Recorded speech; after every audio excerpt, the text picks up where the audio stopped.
Bom dia, graças e paz. Eu quero convidar você, a gente já vai iniciar abrindo a Bíblia, a abrir a sua Bíblia em Eclesiastes, ainda não é a exposição em Eclesiastes, mas eu quero convidar você a abrir a sua Bíblia no livro de Eclesiastes, capítulo 7.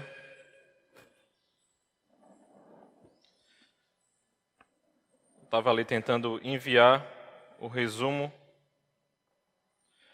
e eu creio ter conseguido. Meu computador não estava querendo conectar. Se você não faz parte do grupo dos membros da igreja, peço que algum jovem que recebeu no grupo da igreja reenvie no grupo dos jovens. Eu realmente tinha esquecido de enviar nos grupos. A gente fez algumas cópias. Se você quiser, eu não estou vendo Viviane aqui, mas ela estava fazendo isso para mim. Eclesiastes capítulo 7, versículo 29, diz o seguinte: tudo que eu aprendi se resume nisto. Deus nos fez simples e direitos, mas nós complicamos tudo. Isso é o que diz o versículo na nova tradução da linguagem de hoje. Eu gosto muito também da Revista Atualizada, e a NAA também vai dizer que mas ele, no caso o homem, se meteu em muitos problemas. E eu posso dizer isso com muita tranquilidade, que isso não... se a gente pudesse pensar numa boa declaração do homem, seria o versículo 29 de Eclesiastes, pensando que nós temos vivido, desde então, debaixo da queda.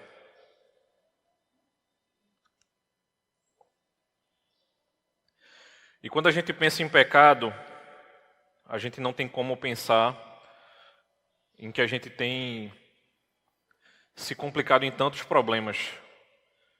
E quando a gente pensa em razão e emoção, a gente não tem como desassociar isso da nossa vida.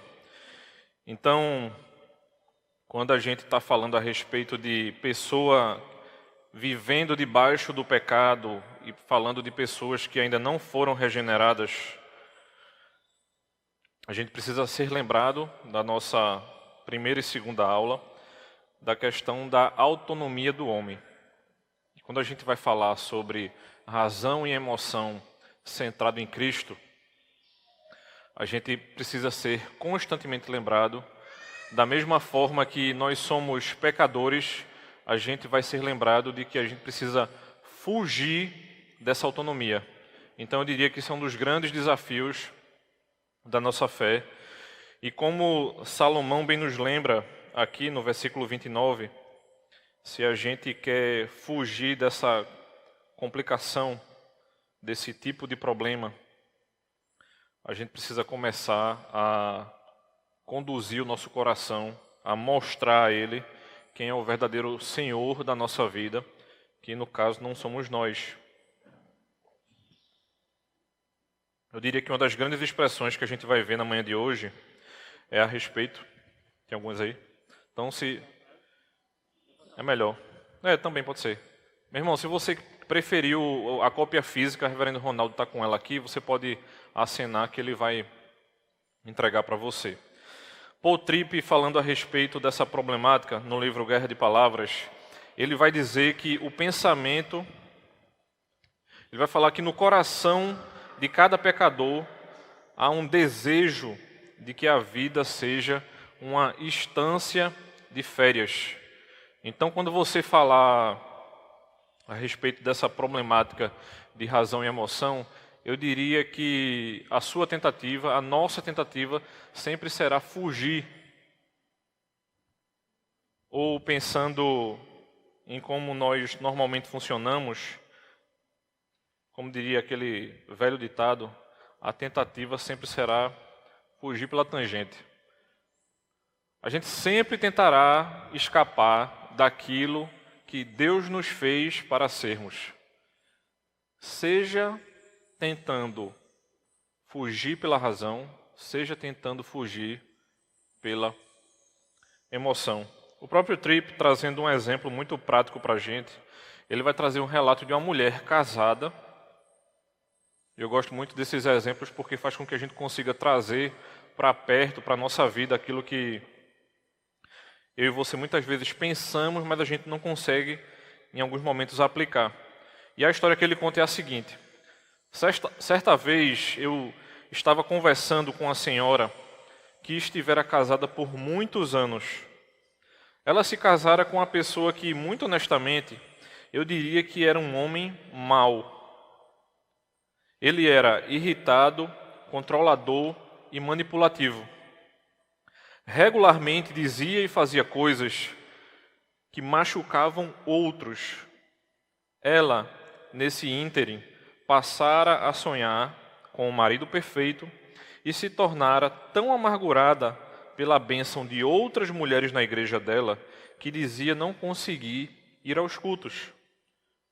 Ela se sentia como se Deus a tivesse abandonado de tal modo que não conseguia ler a Bíblia e nem orar. Então, quando a gente pega um exemplo desse, que eu diria que não é muito incomum de aparecer para mim e para você, né? Eu e você pega um exemplo de um casamento que não está caminhando bem, e esse casamento mostra para mim e para você o que um dos dois lados está passando. O bom desse relato de Paul Tripp é porque ele vai dizer que realmente o marido dela não era um bom homem. Mas independente do outro lado, eu diria que é muito tentador para mim, para você, querer mostrar, tipo assim, eu estou sofrendo, ou eu não tenho como sair desse tipo de problema, ou isso aqui está acontecendo, aí você já coloca, você já dá a solução, né? Ou diz assim, eu não vou conseguir sair disso. Conversava com um jovem essa semana, eu disse a ele, olha, você precisa fugir da síndrome de Gabriela. Você conhece a síndrome de Gabriela? Eu nasci assim, eu cresci assim, eu fui sempre assim, nunca vou deixar de ser assim. Isso no Evangelho, meu irmão, não existe.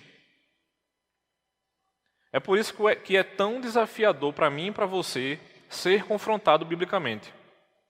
Eu diria que um dos processos mais complexos dessa problemática que a gente está falando acerca do nosso coração é o processo de autoconfrontação.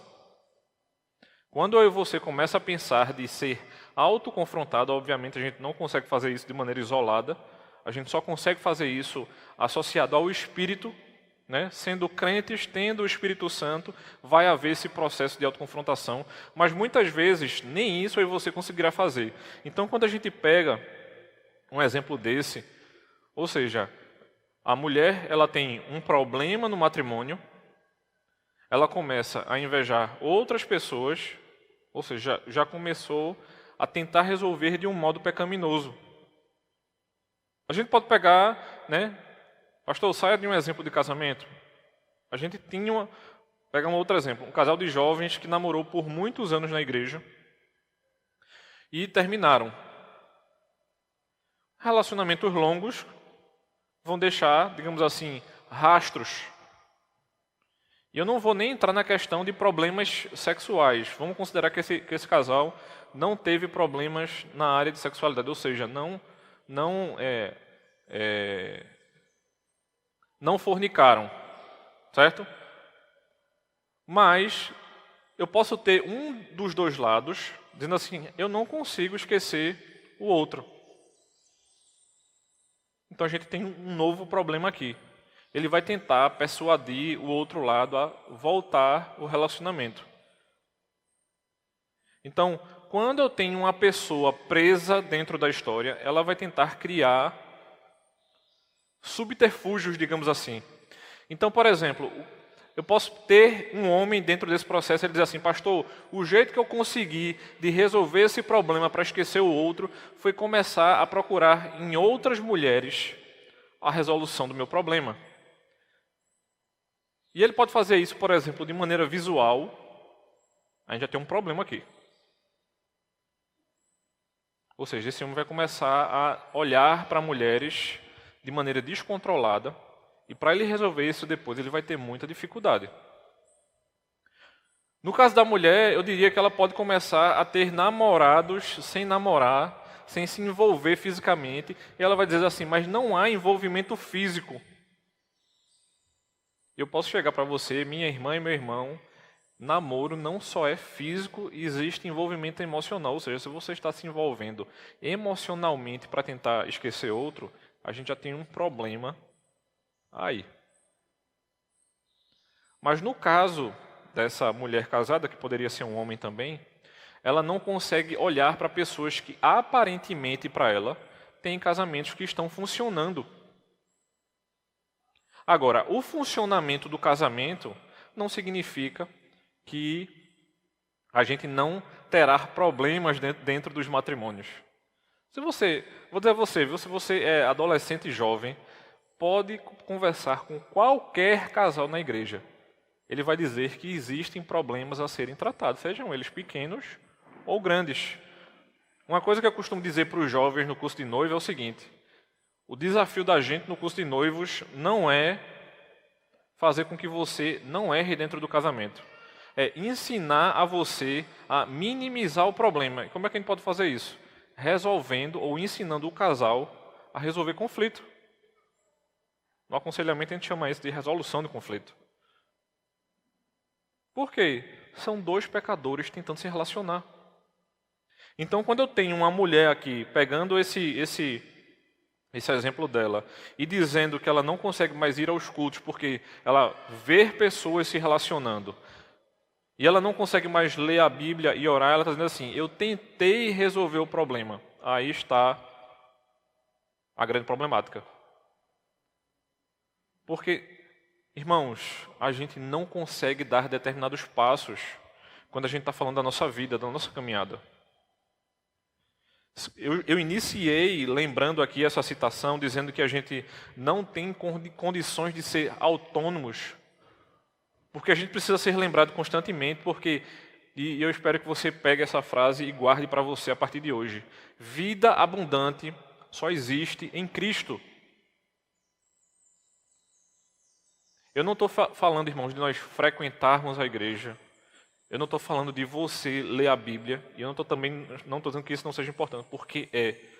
Mas vir à igreja e ler a Bíblia ainda não resolve enquanto você não entregar a sua vida a Cristo e enquanto você não começar a soltar determinadas amarras. É como se... Isso não existe não, certo, irmãos? O que eu vou falar aqui é simplesmente didático. Mas é como se a gente tentasse controlar o processo de salvação. Ou seja, alguns irmãos entregam o bolso, ou seja, conseguem dizimar, mas não entregam os sentimentos, como se isso fosse possível, por exemplo. Alguns conseguem entregar aquilo que pensa, mas na prática fica se perguntando como é que a gente executa determinadas coisas.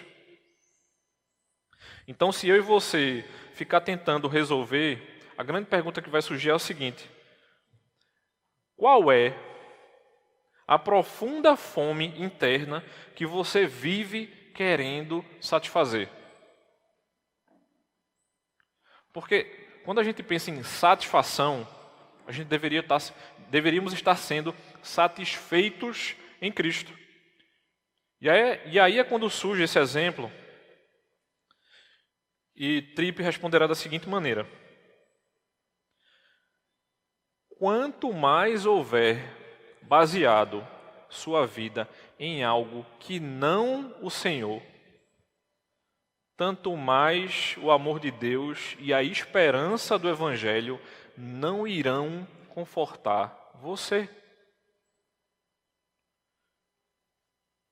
Eu vou deixar para falar de sofrimento no final da aula, mas uma grande justificativa minha e sua para tentar, digamos assim, justificar aquilo que a gente tem sentido, é justamente para dizer assim, eu não aguento mais sofrer. E a gente vai entender de maneira mais completa no final da aula, mas a gente não será, como o Paul Tripp encerra esse assunto, a gente não será confortado por qualquer tipo de pão. Nós sabemos quem é o pão da vida. Determinado tipo de alimento para o nosso espírito, a gente não tem muita escolha. Pare e pense, o povo de Israel recebeu o maná no deserto.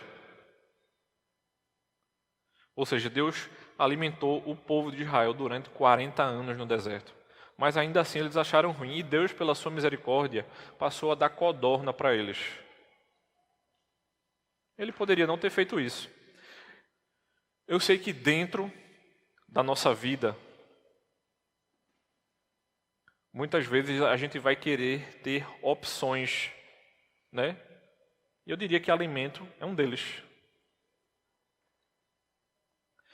Mas pare e pense o seguinte comigo. Se Cristo é o nosso verdadeiro pão espiritual, por que que tantas vezes a gente fica tentando buscar isso em outras coisas que não Ele? Quando a gente pensa em satisfação, e eu não estou tirando o sofrimento da nossa vida terrena pecaminosa, a gente encontra nele. Sabe quando a gente olha para chocolate e o olho brilha, mas você está morrendo de fome, você queria almoçar? Que nossa, digamos assim, nossa vista é corrompida pelo chocolate? Por exemplo, eu não sei se você já teve a oportunidade de comer chocolate amargo, né? Eu sei que muita gente não gosta. Mas quando você começa a comer chocolate amargo, você não consegue mais comer chocolate ao leite. Mas às vezes o chocolate amargo acabou. E o olho brilha porque você está vendo o quê? Chocolate. Toda vez que eu faço isso, eu me arrependo. Porque em questão de saciedade, chocolate amargo sacia mais do que chocolate ao leite, que tem muito açúcar. E pensando em chocolate de maneira geral e olhando para um prato de almoço, feijão, arroz, carne ou frango, ou seja, uma refeição completa, porque muitas vezes a gente, né, parece criança. Eu fico lembrando do meu sobrinho, um dos meus sobrinhos, ele é perturbado por chocolate. Se você fizer assim, ó, na frente dele, você consegue ir trazendo ele assim, ó. Quer levar ele para a mesa, bota um chocolate na frente dele, ele vem, bonitinho. E muitas vezes a gente fica querendo justificar isso perante o próprio Deus e os nossos irmãos da igreja, dizendo assim, mas fulano, né? Às vezes a gente está conversando com o irmão, né? Mas fulano, eu fiz isso. Eu diria que mais é uma das palavras mais usadas na nossa vida cristã, porque a gente quer justificar um bocado de coisa. Quando, na verdade, a gente está sendo chamado para perto do próprio Cristo, e Cristo chegando para mim, para você, e perguntando, meu filho, o que é que você está procurando longe de mim? Então, quando a gente visualiza que nós temos sido verdadeiramente, ou quem deveríamos ser de maneira verdadeira, quando somos lembrados que somos seres religiosos, e essa expressão ela é muito importante. O homem é um ser adorador. Se ele não está adorando a Cristo, ele está adorando a qualquer outra coisa, nem que seja a própria emoção dele, algo que domina ele. Por exemplo, por que é tão complicado para mim e para você ver pessoas... E entenda bem o que eu vou dizer assim, né? Essa pandemia tem que ter alguma coisa muito boa nela. Não vai ter carnaval, irmãos. Você já parou para pensar nisso?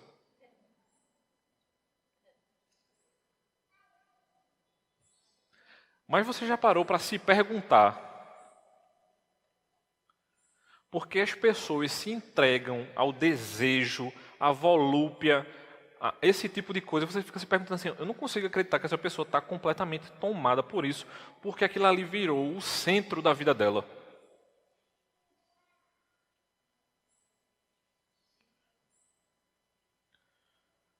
Quando a gente está conversando com pessoas que estão se preparando para casar, ou que estão no início do casamento, que a gente está tratando justamente sobre essa questão de relacionamento sexual dentro do casamento, uma das coisas que a gente explica para os irmãos que estão nesse processo de quase casamento ou de já casados, é justamente isso. As pessoas se entregam a esse desejo descontrolado, porque isso se tornou o Deus da vida delas. O exemplo que Paul Tripp usa aqui, ele nem trata disso, assim, era simplesmente o desejo do coração daquela mulher de ter o casamento perfeito, ou seja, aquilo se tornou o ídolo. Mas muitas vezes a gente vai encontrar jovens dentro da igreja desejando o casamento de maneira tão exacerbada que aquilo ali se tornou o ídolo do coração dela. Por quê?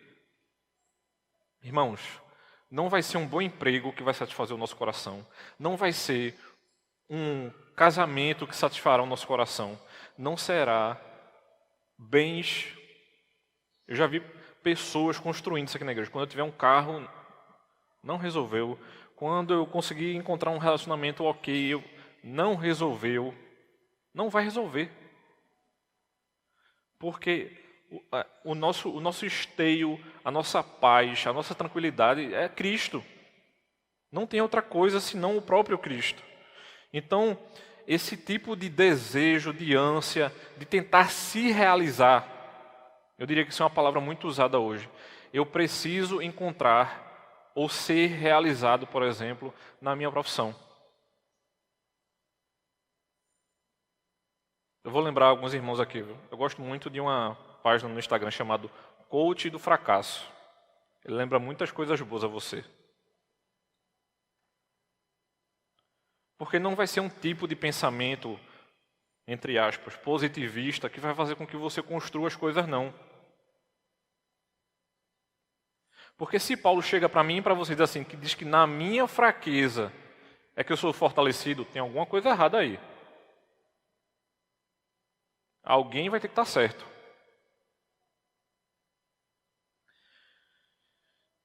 Então, pensando nessa questão do homem ser religioso, lembrando também de uma outra coisa muito importante que a gente tocou lá na primeira aula, ou seja, se Deus é, se nós nos tornamos porque Ele é, como é que a gente poderia pensar numa razão e emoção centrada em Cristo? Ou como a gente poderia ter uma personalidade que se refere a esse Deus? O reverendo Vadislau, ele vai mostrar 3 aspectos da nossa personalidade, e eu diria que isso aqui consegue resumir e explicar bem para mim e para você, em como nós funcionamos, porque somos referentes. Ele vai trazer essa expressão, né? Teo-referente, referente em referência ao próprio Deus. E ele vai dizer o seguinte: uma definição da personalidade humana deveria conter, pelo menos, 3 perspectivas teo-referentes. A vida humana ela é análoga, pactual e dialogal. E ele vai dizer o seguinte na questão de ser análoga. O homem tem uma natureza teo-referente que só poderá ser conhecida em relação a Deus. Por quê? Porque essa é originada no próprio Deus. E o próprio Deus é que definirá o valor do próprio homem. Aí é onde justamente o humanismo ele leva a primeira e definitiva rasteira dele. Porque o humanismo vai chegar para mim e para você e vai dizer o seguinte: você é a referência de si mesmo. O homem vai ser medido por si próprio. E é por isso que eu e você temos visto tantas pessoas sofrendo, e aí o ponto de virada é justamente ir sem conseguir resolver. Porque uma coisa é eu e você sofrermos sendo assistidos pela verdadeira esperança, sendo assistidos pelo próprio Cristo. Uma outra coisa é você sofrer, buscar em todos os lugares e não conseguir. A gente vai ser lembrado, por exemplo, em Atos capítulo 17, versículo 26, o seguinte: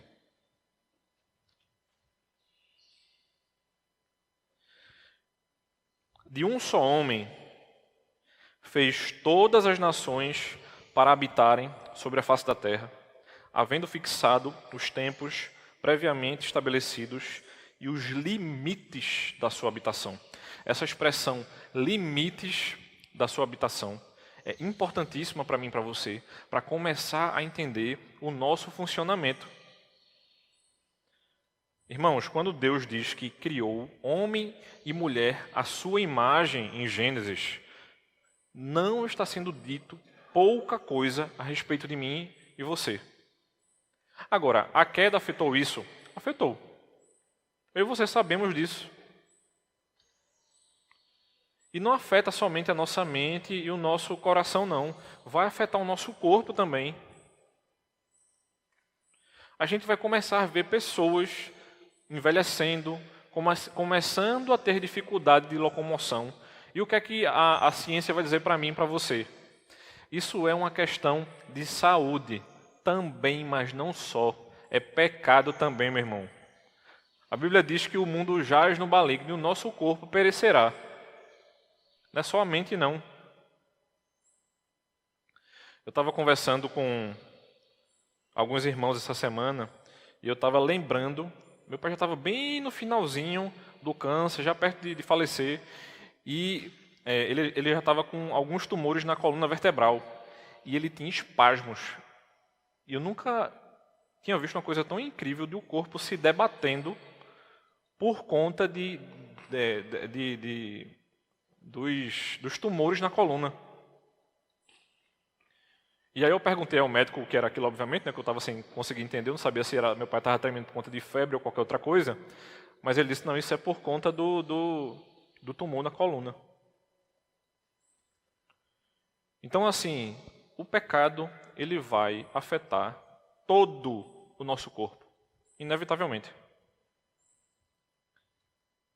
E eu não estou falando, tipo assim, eu mentir e a consequência é eu começar a me debater, não. É a nossa vivência dentro da pecaminosidade.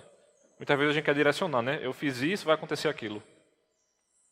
A gente sabe que existem pecados que vão trazer consequências para o nosso corpo também. É tipo assim, meu irmão, se você tiver uma vida sexual desregrada, qual é a provável consequência? Doença sexualmente transmissível. Isso pode trazer muitas doenças? Pode. Então, assim, a gente não pode sair desconectando as coisas. Marcos, capítulo 8, versículo 37, dirá o seguinte: que daria uma pessoa em troca da sua alma? Pois quem nesta geração adúltera e pecadora se envergonhar de mim e das minhas palavras, também o Filho do Homem se envergonhará dele quando vier na glória do seu Pai com os seus santos anjos. Eu diria que muitas vezes a gente procurará explicação daquilo que tem acontecido na minha vida e na sua, para tentar justificar dores ou coisas que acontecem na nossa vida, assim como o próprio Saul procurou. Saul quis se encontrar com pessoas que não existiam mais. Mateus capítulo 6, versículo 26, diz o seguinte: observem as aves do céu, que não semeiam, não colhem, nem ajuntam em celeiros. No entanto, o Pai de vocês que está no céu as sustenta. Será que vocês não valem muito mais do que as aves? Quem de vocês, por mais que se preocupe, pode acrescentar um côvado ao curso da sua vida?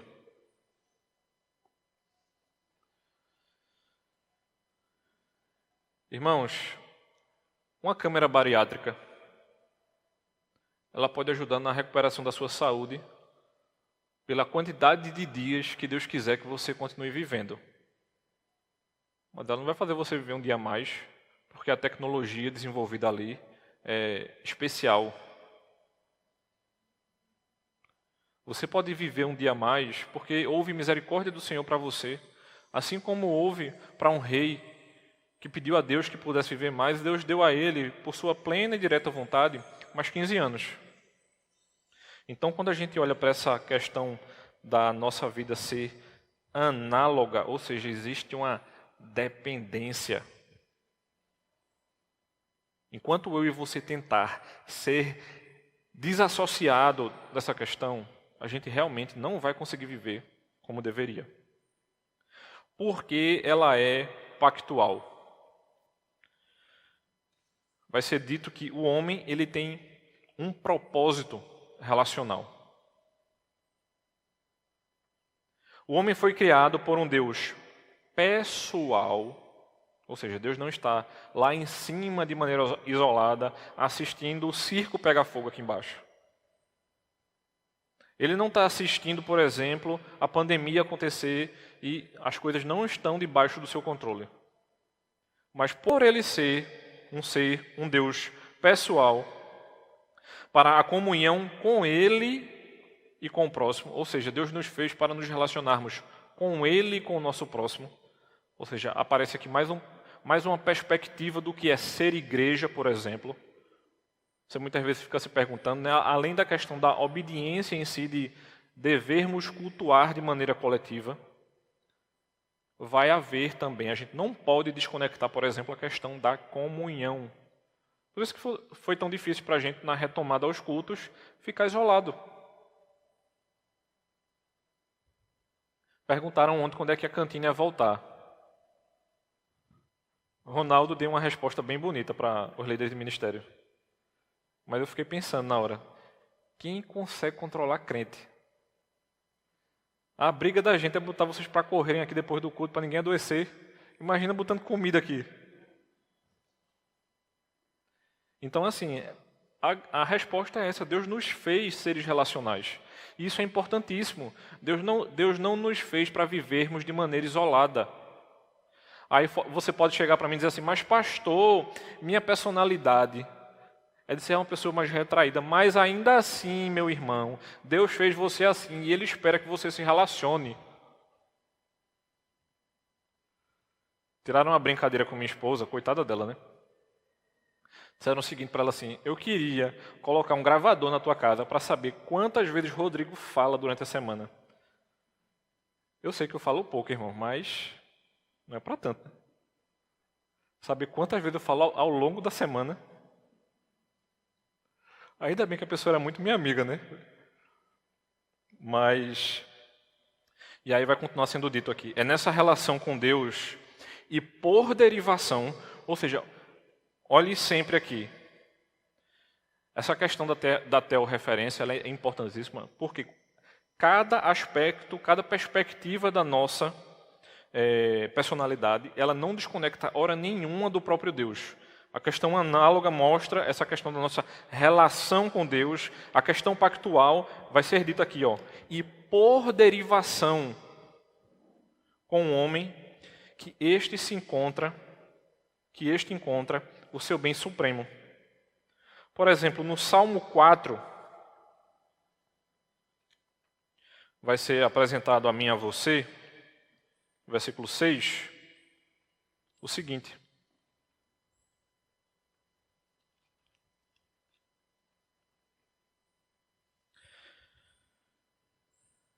Há muitos que dizem, quem nos dará a conhecer o bem? Senhor, levanta sobre nós a luz do teu rosto. Quando eu penso em bem, eu penso automaticamente em paz. Você já parou para perceber que é uma das coisas que a nossa sociedade mais fala? Nós precisamos de mais paz, nós precisamos de mais bem. O bem é Deus, irmãos. O judeu ele falará de shalom. A palavra shalom ela é importante justamente porque ela está direcionando a paz, não a um acontecimento no mundo de maneira solta e desconectada da história da redenção. Mas é paz em Deus.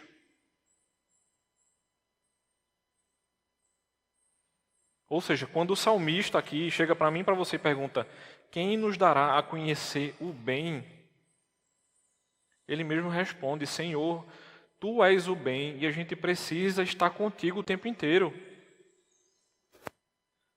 Um outro salmo, Salmo 16, no versículo 2 e 3, nos lembrará o seguinte: digo ao Senhor, tu és o meu Senhor, outro bem não possuo, senão a ti somente. Quanto aos santos que há na terra, eles são os notáveis, nos quais tenho todo o meu prazer. Ou seja, o salmista diz que o verdadeiro bem é o próprio Deus, e as pessoas com quem nós nos relacionamos, haverá prazer nesse relacionamento, mas ainda assim o nosso bem é o nosso Deus.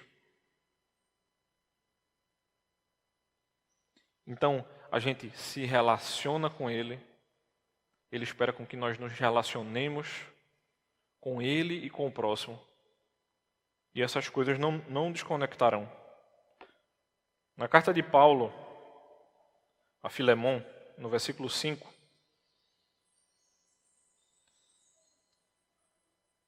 Paulo dirá o seguinte: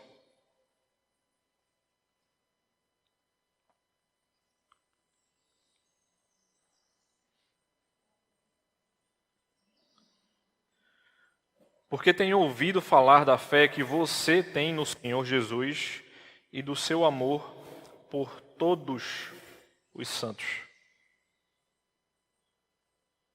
Ouvido falar da fé, ou seja, em quem nós temos crido e quem nós temos amado, além do Senhor. E muitas vezes, eu e você, a gente está completamente revoltado com a igreja. E muitas vezes a nossa revolta está no nosso coração justamente porque nós não estamos dispostos a resolver o conflito. E eu acho interessantíssimo porque algumas pessoas chegaram para mim, para vocês, normalmente são amigos que não são cristãos, vai chegar para mim, para você, e vai dizer o seguinte: por que você ainda não saiu dessa igreja? Trocar de igreja não vai resolver não, irmão. Você vai trocar de igreja, vai chegar na nova igreja, vai criar outro conflito, não vai saber resolver, vai para outra igreja, vai criar outro conflito, não vai saber resolver, vai para outra igreja e começa o pinga-pinga.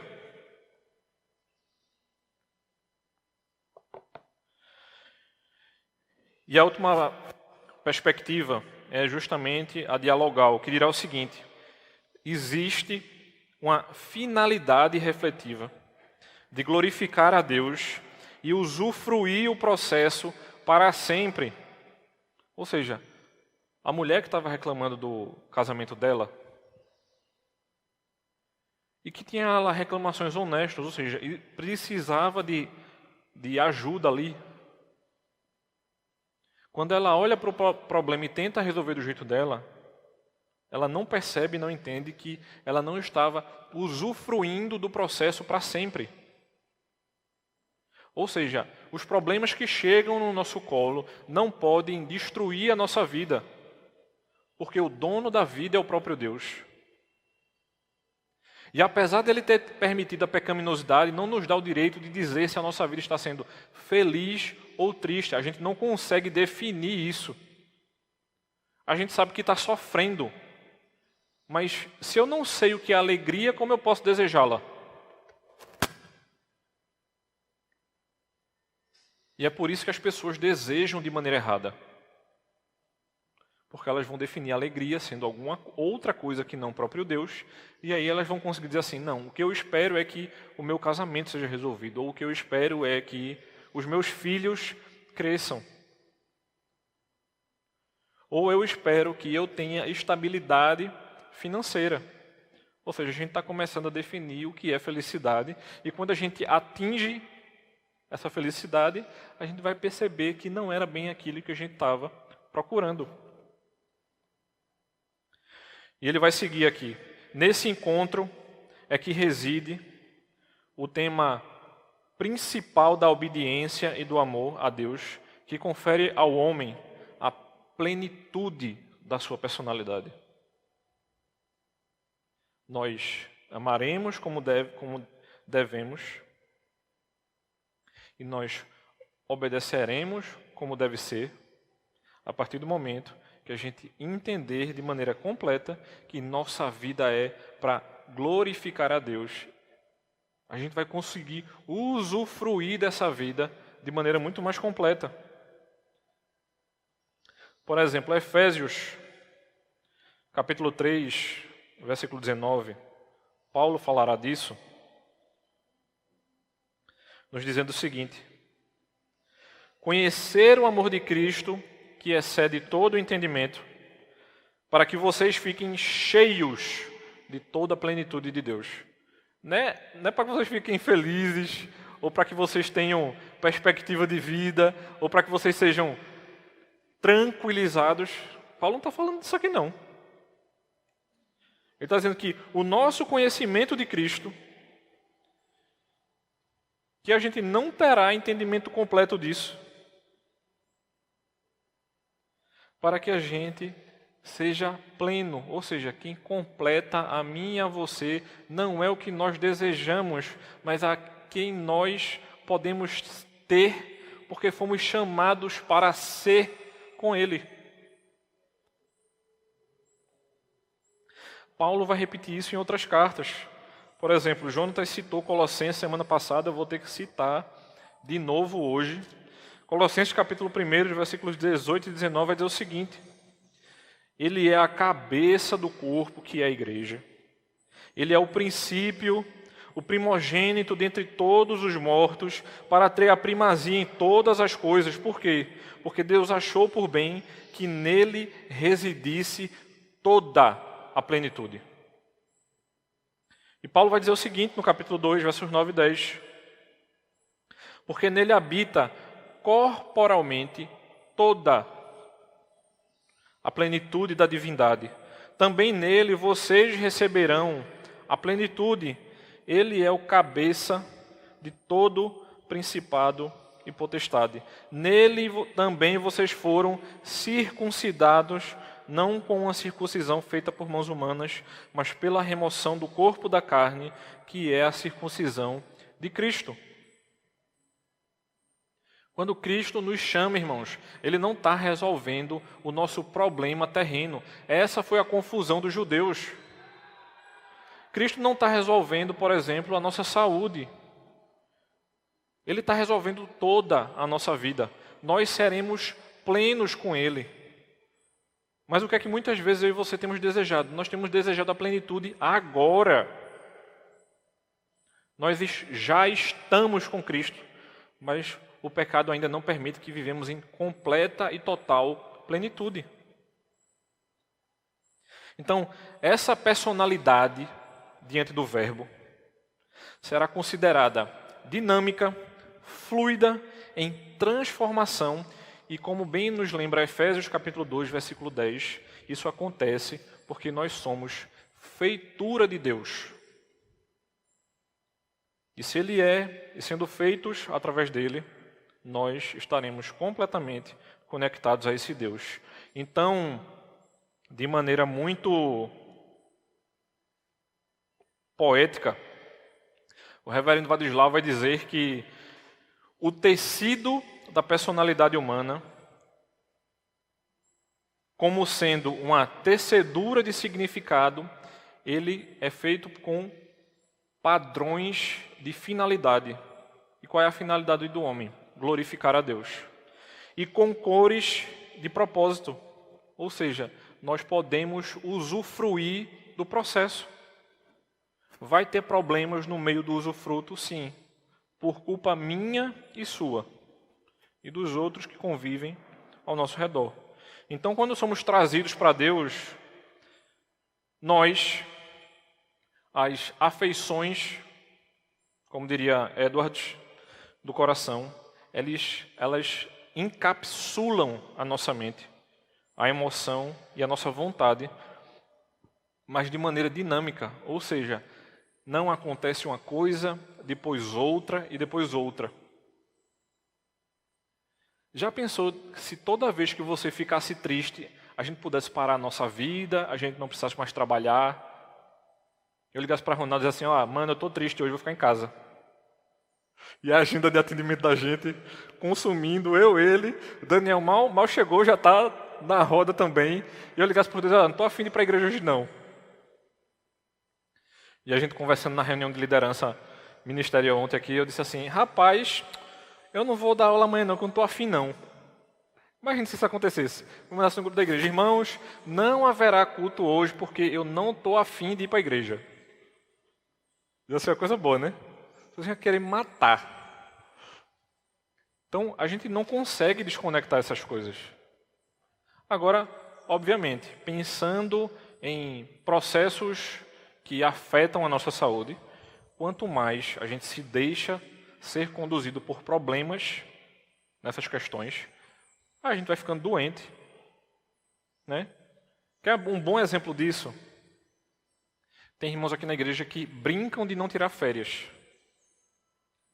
E um belo dia eu cheguei para minha mãe. Mãe, a senhora vai parar, a senhora querendo ou não. Nem que Deus adoeça a senhora. Meu filho, pelo amor de Deus, o que é que você está falando de mim? Eu disse, estou avisando. Porque a gente não é máquina não, irmão. A gente tem que parar uma hora. Eu não sei se você lembra, mas nos relatos de como o povo de Israel deveria conduzir até a própria terra, deveria ter um ano de quê? De descanso da terra. E o que é que a gente faz hoje em dia para poder continuar plantando? Porque a terra, ela para de produzir as coisas boas que ela produz naturalmente. Tem que colocar insumo na terra para ela conseguir continuar produzindo. Agora, isso é o homem tentando resolver o problema da terra, meu irmão. Se você achar que você se medicando, para não parar de trabalhar vai resolver o problema da sua vida, uma hora Deus para. Então, é por isso que essa questão de mente, emoção e vontade, elas são dinâmicas. Você não desconecta elas e não consegue parar a sua vida muitas vezes para tentar resolver uma dessas coisas de maneira isolada. Ok? Então a Escritura ela fala sobre afeições como os mais profundos afetos do nosso interior e vai trazer ao coração, lembrando, né, a ideia de união, pacto e adoção. Ou seja, Deus tem nos unido, tem feito com que a gente caminhe com Ele e nós estamos com Ele por ser filhos adotivos. E isso não nos torna menos filhos porque fomos adotados. E essa afeição do coração traz para mim e para você justamente a ideia ou um modelo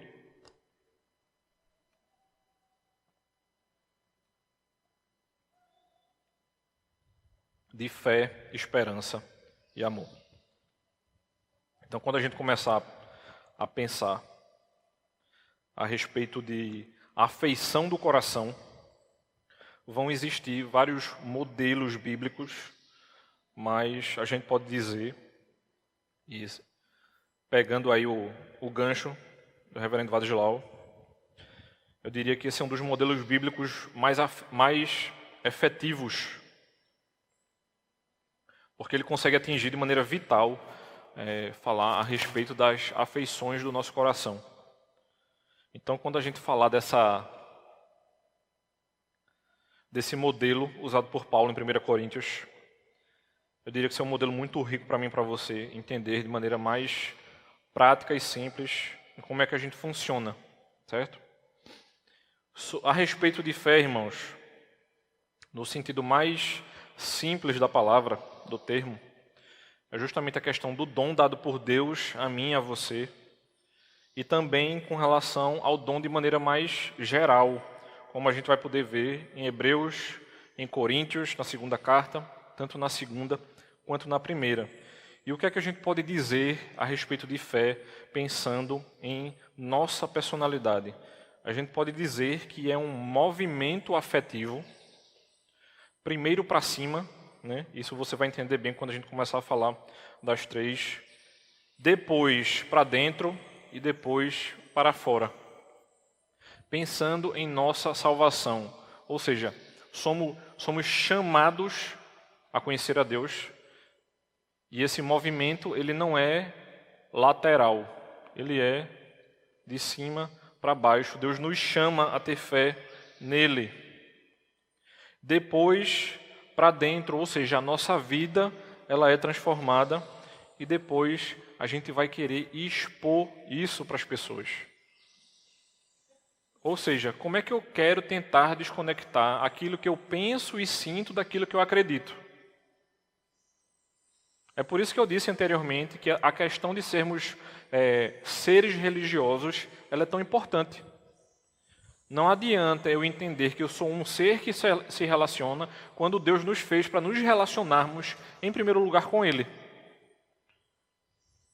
Então, quando a gente tenta desconectar isso da nossa fé, a gente vai tentar buscar isso em outro lugar, que não no próprio Deus. Com relação à esperança, é esperar no sentido de expectar.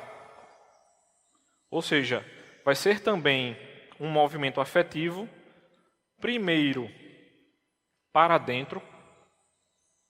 Ou seja, se eu tenho esperança em algo ou alguém, essa esperança ela vai trazer alguma coisa para mim. A partir do momento que eu consigo ter tranquilidade nessa coisa, no nosso caso em Cristo, a minha fé ela fará sentido, o meu coração será tranquilizado e eu começarei a mostrar isso para as pessoas. Ou seja, o movimento, independente se ele é inicialmente em relação a Deus ou a mim, ele vai transbordar sempre no relacionamento com o outro. E em relação ao amor, no sentido geral do movimento gracioso, na direção do outro, ou seja, é primeiro para fora, aí você começa a entender que essas coisas elas estão completamente conectadas. Ou seja, Deus me chama a crer nele. Aquilo que eu tentava esperar em outras coisas, eu começo a ter paz e eu começo a demonstrar isso amando os outros. Ou seja, eu pego a minha razão e a minha emoção e eu conecto ela como nunca antes. E as coisas começam a fazer completo e real sentido na minha vida. Parece tão simples. Ele vai dizendo aqui, né? Para cima, para fora, para dentro. Mas você vai começar a perceber que sem fé, ou seja, se o primeiro movimento ele é superior, Deus nos chama. A gente vai ter a nossa mente e o nosso coração tranquilizado por Ele, ou seja, nossa esperança em Cristo, para que a gente consiga amar ao próximo, amar a Ele. E é por isso que o mandamento diz que a gente deve amar ao próximo como a nós mesmos. Por quê? Se a minha fé está no lugar correto, se a minha esperança está no lugar correto, você não terá problemas de autoestima. E é por isso que normalmente problemas de autoestima é quando uma dessas três coisas, ou mais de uma delas, estão desconectadas. Se eu não tenho crido como deveria, se eu não tenho esperado em quem eu deveria esperar, e se eu não tenho amado como deveria amar, ou seja, eu não consigo amar a Deus acima de todas as coisas, e eu não consigo amar ao próximo como a mim mesmo, porque pode surgir aquela bela e simples pergunta: mas como é que eu vou amar o próximo se eu não consigo me amar? Eu diria que a nossa tendência, comumente, é ser egoísta. Se você está sendo egoísta, é porque você está olhando mais para si próprio do que para o outro. Ou seja, esse modelo redentivo que inicia de fora para dentro e age de dentro para fora, vai acontecer da seguinte maneira: Deus ele inicia todo o movimento a partir da graça. O homem vai reagir ao Espírito Santo e ser transformado de dentro para fora. E David Powlison dirá o seguinte: a pessoa natural ela será socialmente condicionada e interiormente motivada, sendo que aquele que está vivendo entregue à pecaminosidade, ela está sendo condicionada por atitudes, gestos, movimentos pecaminosos e não pelo próprio Espírito. E a motivação do coração dela é pecaminosa também. É por isso que normalmente a gente vai ouvir assim, eu preciso ser feliz. Comumente a gente vai ouvir isso. Pessoas deixarão de se relacionar porque elas estão buscando a felicidade dela. Mas, se eu estou sendo socialmente condicionado pelo Espírito e a minha motivação interior também tem sido conduzida pelo Espírito, por mais que haja pecado na minha e na sua vida, nas nossas vidas como um todo, a gente vai ter sempre a rota corrigida.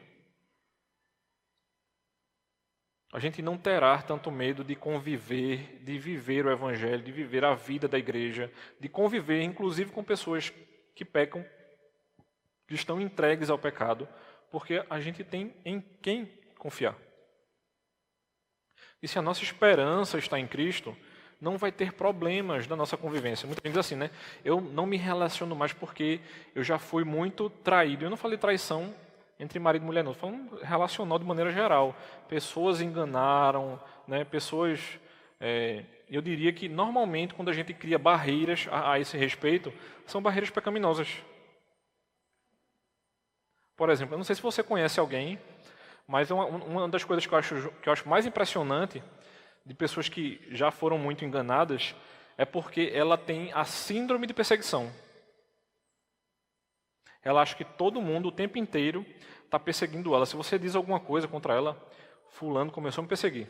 Às vezes você está corrigindo a pessoa em amor, já está me perseguindo. Ou seja, você não pode falar mais nada contra a pessoa, mas o que é que ela decidiu? Ela decidiu não mais perdoar, e ela disse que a melhor maneira dela resolver isso foi se afastando de todas as pessoas, se tornando uma pessoa cada vez mais amargurada.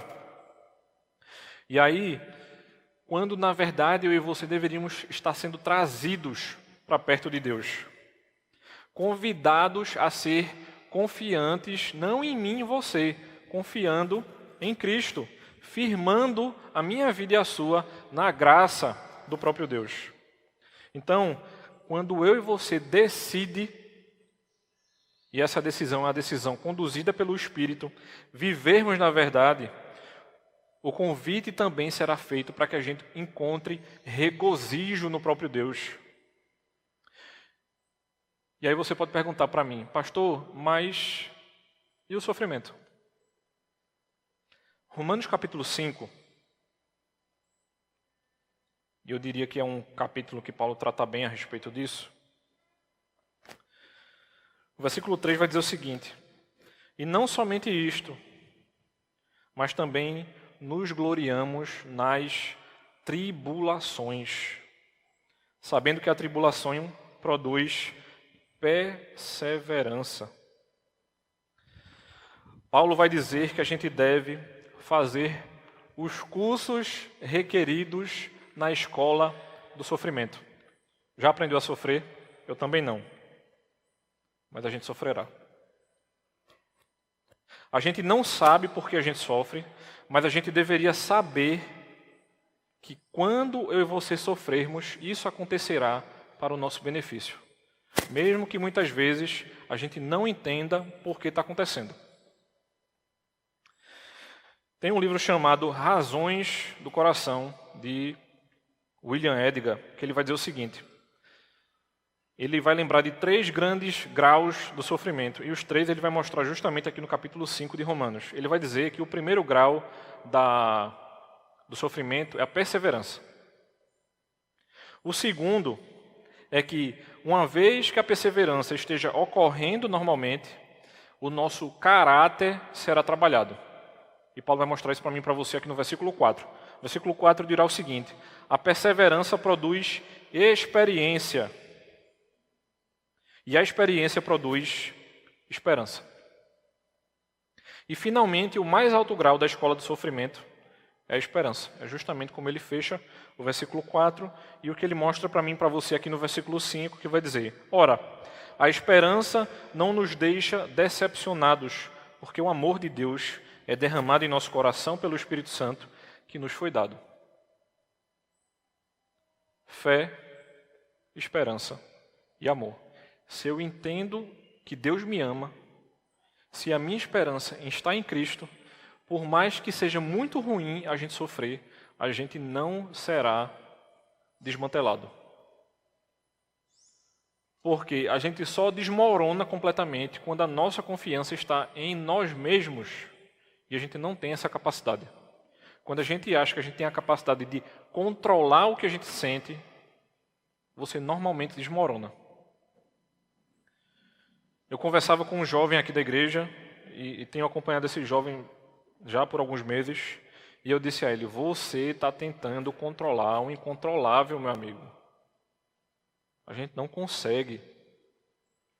Não tente guardar o que você sente no bolso da calça não, que o bolso vai encher e vai pesar. Não tente não. Então, ele vai concluir essa ideia do sofrimento dizendo o seguinte: o principal alvo da defesa da fé cristã, e é justamente isso que significa apologética, é a defesa da fé, é conduzir os duvidosos à plena segurança de fé através de um entendimento correto de quem Deus é. E eu gosto de pensar de maneira muito prática. O nosso sofrimento, normalmente ele está corrigindo algo no nosso coração. E como bem nos lembra a Bíblia, vocês pecam porque não me conhecem. Às vezes tem faltado o conhecimento do nosso Deus. Deus está trabalhando coisas até que a gente pode até achar que conhece, mas na prática Ele está desafiando o meu coração e eu dizendo assim: você realmente confia em mim, meu irmão? Se Deus chegasse para mim e para você e dissesse assim: eu vou fazer o que eu fiz com Jó, eu vou deixar que Deus mexa na sua... Que Deus não, né? Eu vou deixar que mexam na sua vida completamente. Eu vou tirar filho, dinheiro, bens, tudo. Eu vou deixar você sentado com um caco de telha se coçando.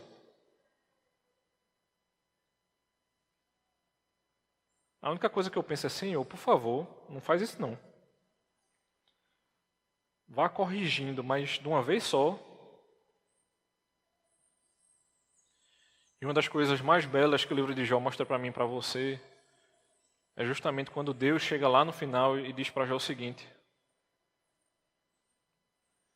você não conseguirá caminhar sem mim. Não tente. Isso, o nosso coração precisa ser lembrado diariamente, irmãos. Nosso coração é enganoso. A gente vai querer ceder às nossas vontades. Ed Welch, ele ajuda a gente a concluir de maneira magistral o nosso estudo, dizendo o seguinte: um conhecimento exato de Deus é a coisa mais importante. Ou seja, a gente precisa estudar a Bíblia. E, inevitavelmente, estudar a Bíblia é estudar teologia. A coisa mais saudável e que mais gera alegrias. Ele vai dizer que é a coisa mais importante que eu e você pode ter. É saber exatamente quem Deus é.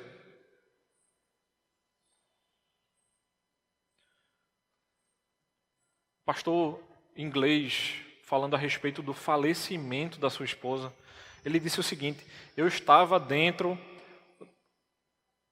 do quarto vendo ela padecendo ali, e eu de um lado para o outro andando, e de repente veio uma tranquilidade incrível no meu coração. E eu não perguntava a Deus por que Ele permitia aquilo, mas eu comecei a ter a plena certeza nas coisas mais simples e básicas da minha fé, de quem Deus é e de quem eu sou.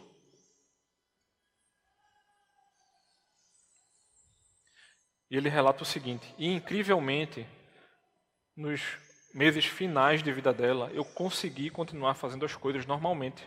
Eu pregava como costumeiramente pregava, eu trabalhava como costumeiramente trabalhava. E no dia do seu falecimento, eu tive a oportunidade de pregar por 3 vezes naquele dia.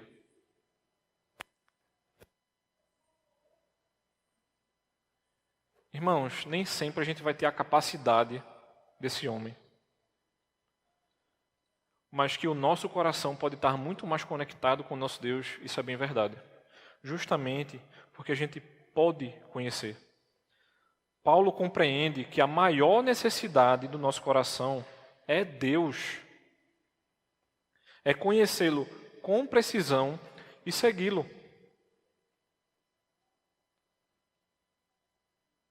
Ou seja, a gente não pode negligenciar a vida comum da igreja.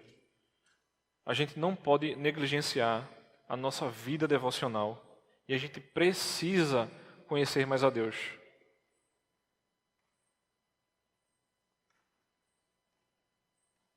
E costumeiramente me perguntam: tu não se aperreia com nada não, é? Eu digo, eu me aperreio. Mas eu tento não me entregar ao aperreio. Eu tento não me entregar ao desespero. Porque a gente precisa tentar, buscar, de maneira mais assertiva possível, confiar em Deus.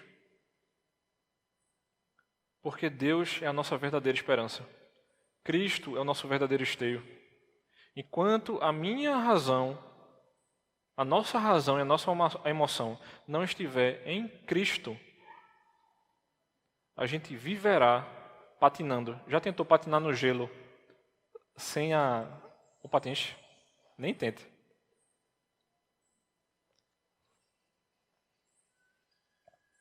Ou já tentou dirigir num local que neva? Normalmente o pessoal bota corrente nos pneus. Porque quem deve dirigir a minha vida e a sua, meu irmão, é o próprio Cristo. Porque Ele sendo aquele que nos dá a vida, Ele sendo o pão da vida, não tem comida certa que resolva o problema de saciedade do nosso coração, enquanto a gente não se entregar a isso. E eu convido a você a ficar de pé nesse momento para a gente orar.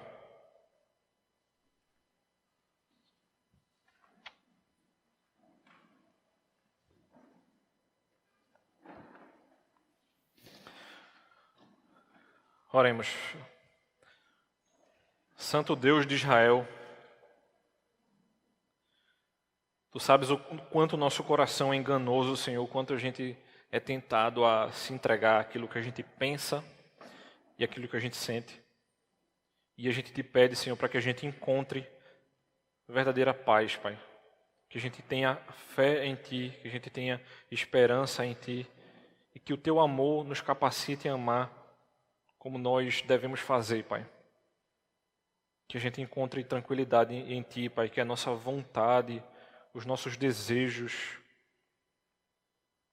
que as nossas afeições, Pai, sejam entregues a Ti e a gente consiga viver de maneira muito melhor, Senhor. Nos ajuda, Senhor Deus, a fazermos a Tua vontade, a termos plena confiança em Ti, que a gente não tenha medo, Senhor, de viver contigo, de fazermos a Tua vontade e que tudo que fizermos, Senhor, seja para a Tua honra e glória, Pai. Em nome de Jesus, Senhor. Amém.